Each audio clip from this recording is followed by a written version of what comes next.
علیکم ورحمۃ اللہ وبرکاتہ. امید ہے کہ آپ سب خیریت سے ہوں گے. آپ نے میرے چینل کو لائک کیا نہیں کیا چاہے لائک کریں, شیئر کریں, پیار سے کمنٹ کریں. آج عنوان بات ہوگی, اس کا نام ہے اسلام کے بنیادی فرائض.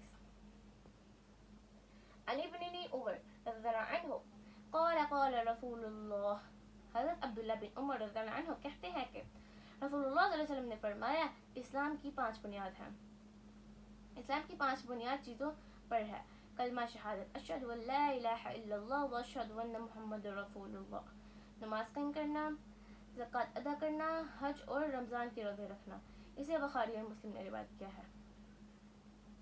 حضرت ابو ہریرہ رضی اللہ عنہ کہتے ہیں کہ ایک اعرابی نبی اکرم صلی اللہ علیہ وآلہ وسلم کے خدمت میں حاضر ہوا اور عرض کیا کہ مجھے ایسا عمل بتائیے جس کے کرنے سے میں جنت میں داخل ہو جاؤں.